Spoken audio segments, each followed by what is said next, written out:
People of France to think about, lots for the authorities to think about, and I gather also now we have a clear idea of the sort of communication that was coming out of the hold-up siege in Dammartin with the gunman there speaking directly to reporters.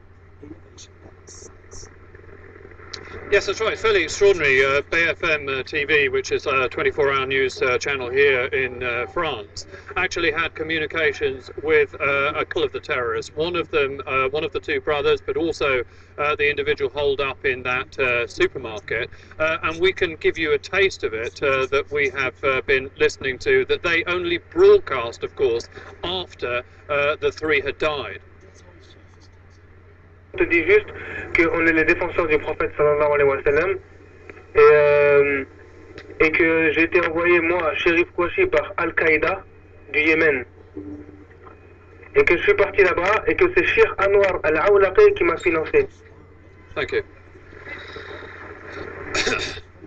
You know, Andrew, the thing that strikes me is not that these interviews are particularly revelatory. It's fairly extraordinary to think that basically, apparently BFM basically rang up the printers and Sherif Kouachi there basically just picked up the phone and agreed to do an interview. And then in the afternoon, the other terrorist in the supermarket rang them up himself. But they don't really tell us anything new. What they say is generally mundane and predictable. They're almost, and this is the frightening thing really from my perspective, is that they're almost like sort of politicians in their message discipline.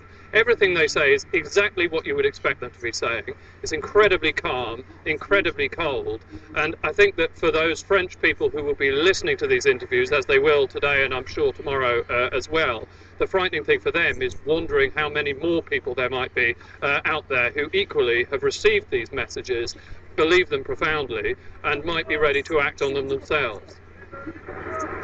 And indeed, Joey, yesterday, Place de la République, a lot of people gathered, shocked by what had happened at the offices of Charlie Hebdo. They're gathering again on Sunday. There's a lot for people to think about. And there's that sense, isn't there, that perhaps all the course of events over the last 48 hours went exactly as the terrorist had planned it. The communication, the siege, the hostages, the shootings. It seems almost as if they were in control and the police were constantly playing catch-up.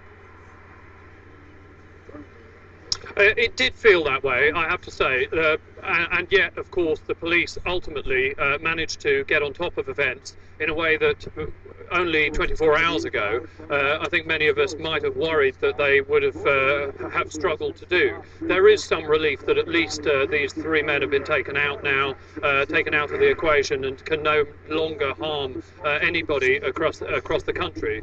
But I have to say that from all the people that I've spoken to, relief is only a small part of the equation. Basically, the past couple of days have been an incredibly anxious and depressing time for France, because they've been confronted with some of the demons in their own midst, in effect, and they're very worried. There's no sense that this is going away. They're very worried about having to live with this threat going forward.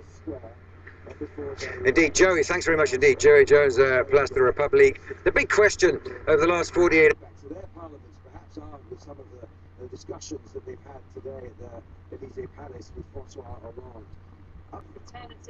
You can see that the men where they left Paris, wearing their balaclavas, allowing the weapons to be seen. Did they want to be found? Did they want to be chased?